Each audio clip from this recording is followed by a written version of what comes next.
안녕하세요. 신용회복위원회 이상철 변호사입니다. 오늘은 개인회생이나 파산에서 채권이 누락되는 경우에 대해서 설명드리도록 하겠습니다. 개인회생이나 파산에서 제일 중요한 게 뭐냐라고 묻는다면 저 같으면 채권자 누락을 방지하는 것이다 라고 말씀드리고 싶습니다. 열심히 서류도 준비하고 또 시간도 들이고 많은 노력을 들이고 돈도 들이고 해서 파산이나 개인회생, 면책을 받거나 변제계획 인가 결정까지 받았는데 나중에 누락된 채권자가 나와서 추심을 한다거나 통장이나 급여에 압류를 한다면 그동안의 이제 노력들이 스포가 될 수도 있고 또 한 번의 채권의 문제를 해결할 수 있었는데 별도로 누락된 채권에 대해서는 별도로 이제 변제를 해야 되는 그런 상황이 될 수 있기 때문에 그런 경우가 되면 정말 너무너무 아쉽잖아요. 그래서 이 시간에는 처음에 파산이나 개인회생을 신청을 할 때 어떻게 하면 채권자를 최대한 확인을 해서 누락을 방지할 수 있는지, 그리고 개인회생이나 파산을 신청한 다음에 절차를 진행을 하는 중에 누락된 채권자가 있는 것을 발견했을 때 어떻게 조치를 취해야 되는지, 그리고 마지막으로 파산에서 면책을 받거나 개인회생에서 변제계획 인가 결정을 받고 난 다음에 그 다음에 누락된 채권자가 나타났을 때 어떻게 조치를 취해야 되는지에 대해서 말씀드리려고 합니다. 먼저 개인회생이나 파산을 신청할 때 채권자를 최대한 확인해야 됩니다.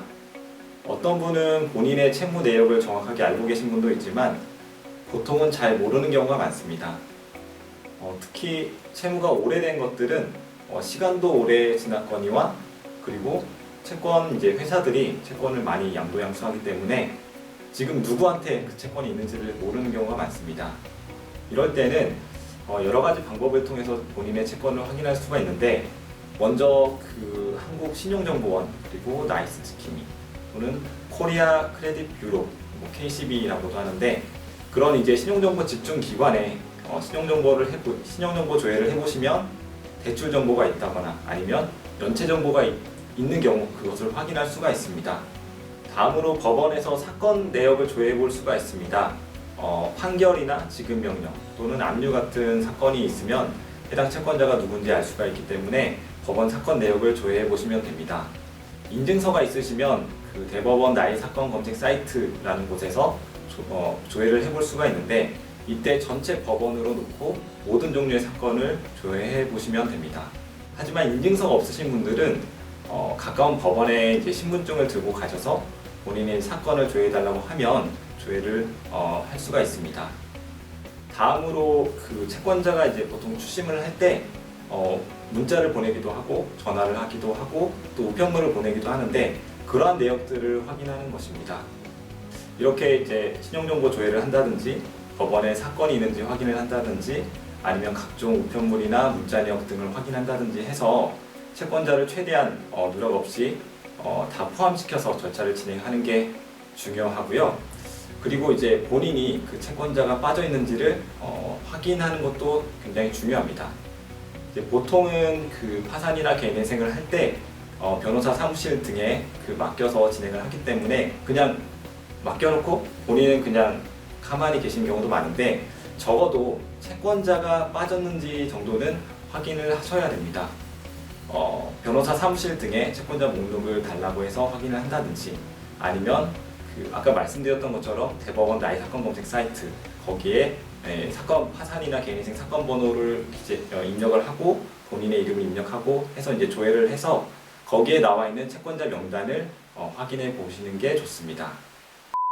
이렇게 여러 가지 방법으로 채권자를 확인해서 파산이나 개인회생을 신청했다고 하더라도 절차 진행 중에 누락된 채권자로부터 채권 추심을 받거나 아니면 정말 우연히 누락된 채권자가 있다는 사실을 발견하거나 하는 경우가 간혹 있습니다. 꽤 많습니다. 그럴 때는 당황하지 마시고 누락된 채권자를 포함한 채권자 목록을 법원에 제출하시면 됩니다. 보통은 변호사 사무실 등에 맡겨서 진행하는 경우가 많기 때문에 그럴 때에는 변호사 사무실 등에 누락된 채권자를 포함시켜 달라고 하면 됩니다. 다만 이렇게 채권자 목록을 수정하는 것은 파산 같은 경우에는 면책 결정 전까지, 개인회생 같은 경우에는 변제계획 인가 결정 전까지만 가능합니다. 따라서 면책 결정이나 변제계획 인가 결정 전까지는 어떻게 해서든지 채권자를 누락되지 않도록 확인하시고 포함시키는 것이 좋습니다. 그런데 이렇게 채권자를 확인해서 면책 결정을 받거나 개인회생 같은 경우 변제계획 인가 결정을 받고 나서도 수개월 후에 또는 심지어는 몇 년 후에 채권자로부터 추심을 받는 경우가 있습니다. 그러니까 누락된 채권자였던 거죠. 이런 경우가 진짜 문제입니다. 먼저 개인회생의 경우에는 누락된 채권에 대해서는 면책의 효력이 미치지 않기 때문에 기존의 변제계획 인가 결정 받은 걸로는 다툴 수가 없습니다. 이런 경우에는 첫째, 채권자랑 협의를 하는 방법, 두 번째, 신용회복위원회에 채무조정을 신청하는 방법, 그리고 세 번째, 지금 하고 있는 개인회생을 폐지하고 누락된 채권자를 포함해서 다시 개인회생을 신청하는 방법이 있습니다. 그런데 채권자랑 협의를 하거나 신용회복위원회에 채무조정을 하는 방법은 어쨌든 채권자의 동의가 필요해요. 그래서 사실은 쉽지는 않을 수 있습니다. 물론 이제 금액이 소액이고 여러 가지 사정을 고려해서 협의가 잘 돼서 그렇게 원만하게 해결되는 경우도 있는데, 금액이 좀 크거나 하면 채권자 입장에서도 잘 협의를 안 해주거나 아니면 동의를 조금 안 해줄 수 있기 때문에 이럴 때는 정말 문제가 될 수 있어요. 이럴 때 이제 할 수 있는 게 지금 절차를 폐지하고 다시 개인회생을 신청하는 방법인데, 이건 또 엄청나게 부담이 되는 그런 방법입니다. 왜냐하면 그동안 개인회생을 통해서 변제한 금액들은 채권자들의 이자나 비용에 먼저 충당이 되고 그 다음에 원금으로 충당될 것이고, 다시 개인회생을 신청을 해서 또 같은 절차를 밟는다는 것이 또 그만큼 처음부터 다시 시작해야 되고 비용도 들고 노력도 들기 때문에 엄청 부담이 되는 일입니다. 그리고 다시 개인회생을 신청하게 되면 법원에서 금융을 잘 안 해줍니다. 그런 것도 감안하셔야 합니다. 파산의 경우에는 조금 다른데요. 파산은 채권자 목록에서 빠져 있어도 면책에 효력이 미치는 것이 원칙입니다.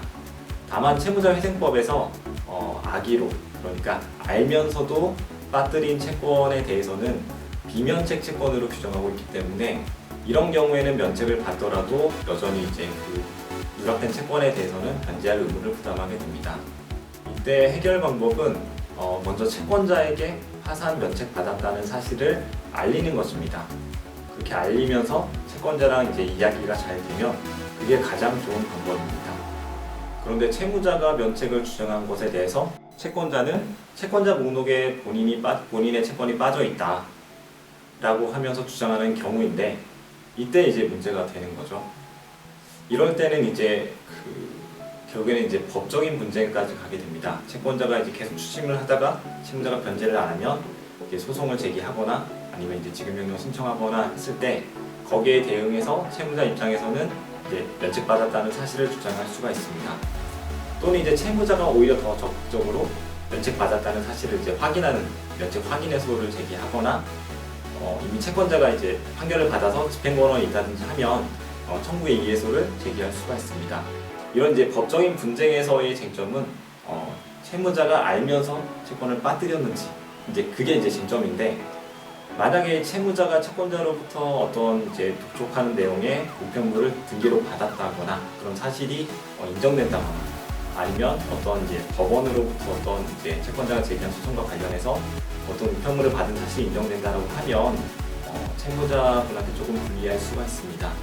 그리고 이제 소송이라는 게 어찌됐든 이제 비용이랑 시간이 드는 것이기 때문에 누락된 채권 금액 이런 것들을 잘 고려해서 소송으로 진행을 할 것인지, 또는 이제 채권자랑 되도록이면 좀 협의를 해볼 것인지 이제 선택을 하시면 되는데, 실제 이제 제가 그 상담을 했던 분하고 이제 했던 사건은 제가 봤을 때는 면책 확인해소를 제기하면 어쨌든 승소를 할 것 같았어요.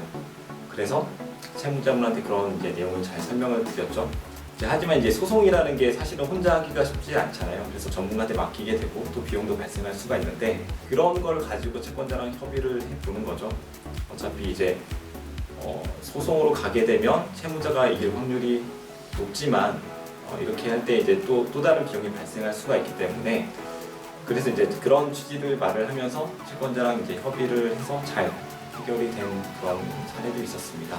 이런 것들을 감안하셔서 가장 좋은 해결 방법을 찾으시면 좋을 것 같습니다. 오늘은 이제 채권 누락에 대해서 설명을 드렸습니다. 이것으로 마치고요. 다음에도 더 도움이 되는 내용, 그런 주제를 찾아서 다시 찾아뵙도록 하겠습니다. 감사합니다.